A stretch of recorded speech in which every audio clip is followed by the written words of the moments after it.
Hi there, today I am making a Valentine's card and it's an unusual one and it's not all hearts and flowers and well there might be a couple of hearts involved but not too much, and it's more a light-hearted one. I'd climb mountains for you and I'll have a mouse here and she could be either is climbing a cheese mountain, so I just thought it was a fun thing to do.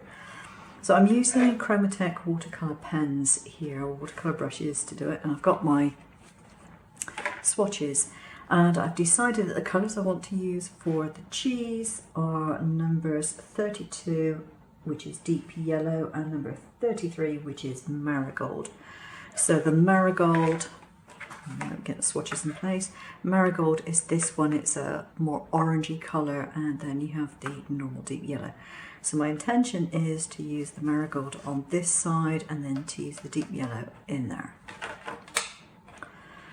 That's the intention. Now it comes with this brush, but I've already got some water brushes and I'll get a few of those out just in case I want to use a different size tip.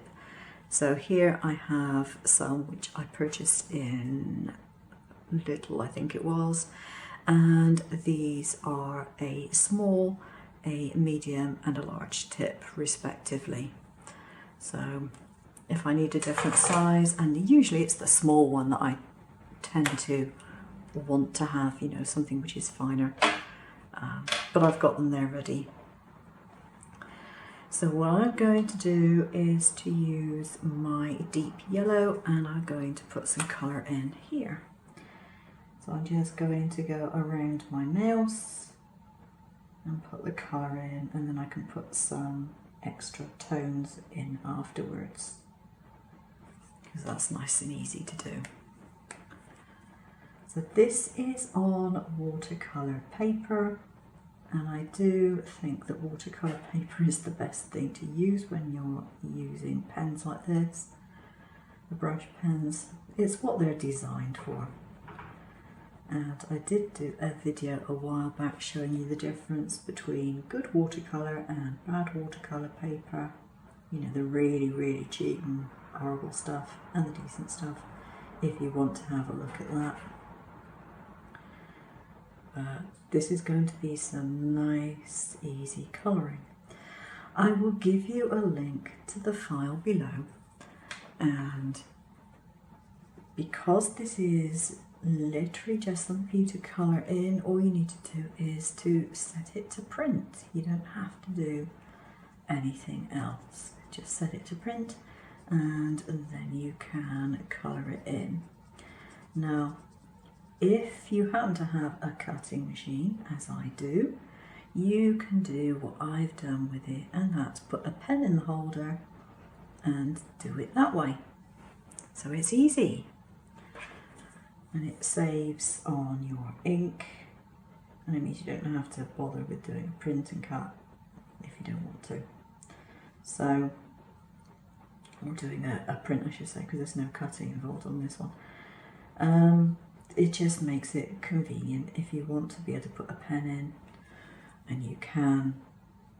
Yeah, it's an easy way of doing it. The only thing I would say is make sure that you're using a permanent marker in the holder rather than any old pen, because of course the last thing you want is to find that your image is smearing and blurring and getting wrecked. So you really don't. Now when I did this, I did thicken the lines a little bit so that they are, you know, reasonably visible, because obviously I'm going to be doing this on a video, so I wanted the lines to be visible. You can see what I'm doing, but you can always do them if you want to in a lighter colour. If you're printing it off, you could do it in a grey if you want. I'm just going to see if I've got some water to hand.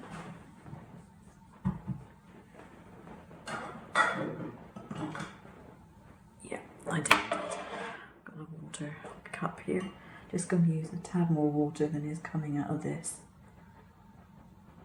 water brush, just to dissolve this bit here.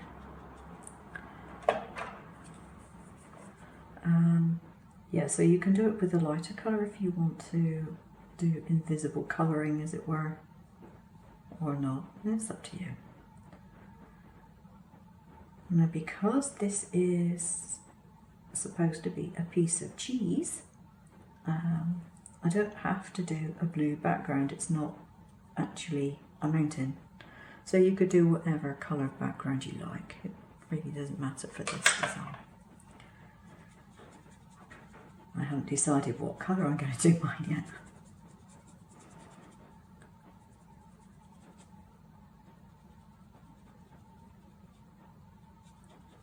So this might actually be trimmed down a little bit, or I might put it full size on my card. I can't remember actually if I made it so that there is an automatic border on this. I'll have to check the sizing, but I don't remember if I did or not. I was just having fun doodling, and you know, the design was there, and that was it really. So more water on here.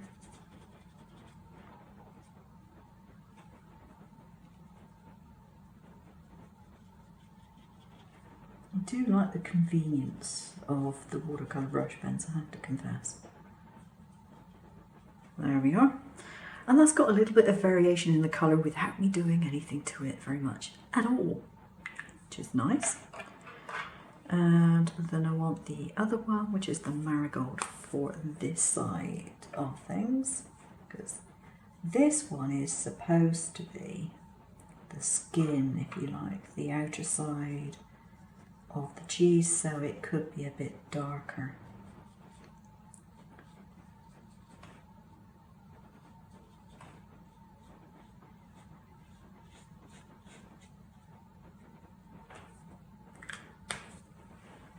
I'm going to go in with one of my large water brushes now and pull this paint out.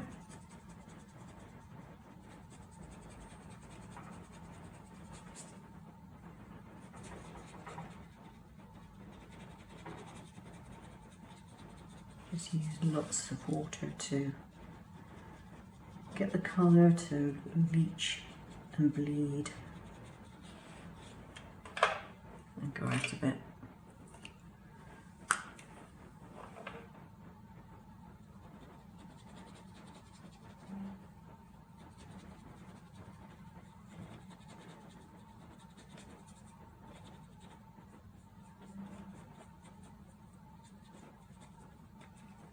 There we are. Nice bit of variation in tone in there, which is great. You don't want it all flat colour. There we are. And then for inside the holes, the edges of the holes, I've got some more of a deeper colour. This one is ginger. I'm going to put the ginger on the shadow edge, as it were, like that. And go in with a bit more of the marigold, isn't it? No, that's wrong one, deep yellow. Okay, that's not the one I was after. That's the wrong lid as well. Sort out my lids later. Okay, the marigold. This is the marigold that I wanted in there.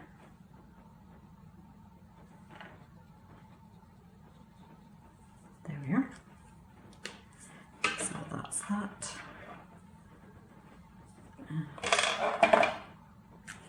That's that one. So that's my cheese done. So now I'm going to do a little bit of colouring on this side of it. So that would be the background. And what am I going to do? I don't really want to put in a sky blue particularly, but I'm thinking about the colours that I'm going to do the most. I think actually I am going to go with the blue, but I'm going to go with azure, which is number 38. This one here. So again, I'm going to go around my drawing And because these have got quite a fine tip, it's quite easy to do that. There we are. Go for my finer pen, I think. Actually, that's...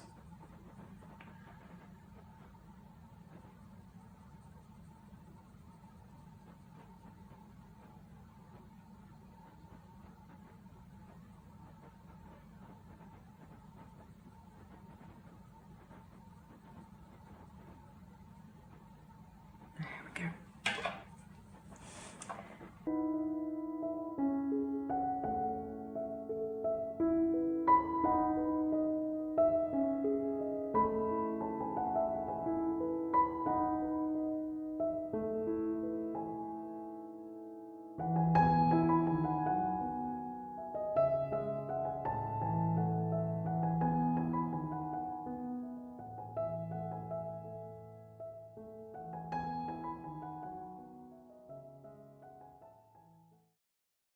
There we go. I'm happy with that.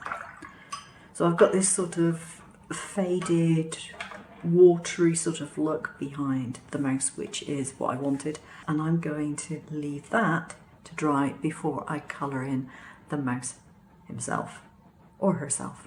While that is drying, I'm going to colour in some hearts that I cut out. And I'm colouring those with, whoops,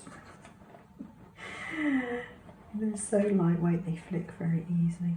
I'm colouring this with number 20, which is just called red. And the next thing I'm going to do is start on my mouse, and I'm using a blue-grey for that, which happens to be number 35.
There he is, not bad.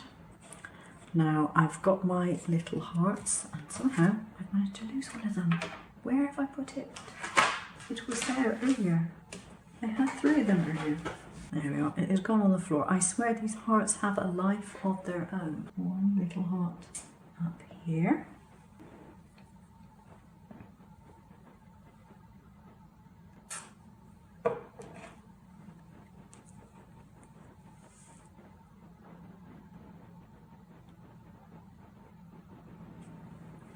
Two.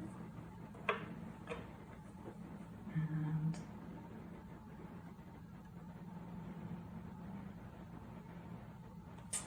the last one just there. Let me pick it up. So that's my piece coloured in, and I need to put it onto the card base, and I'm going to look and see what colour base I really want this to go on. But I think it's looking pretty cute. Here's the finished card. I've mounted it on a bright green background because it complements it quite nicely, and I've only made one little adjustment to it. I've added some gloss varnish onto the red hearts. So there we go, and that is my version of a fun Valentine card this year. Hope you enjoy it. Take care now.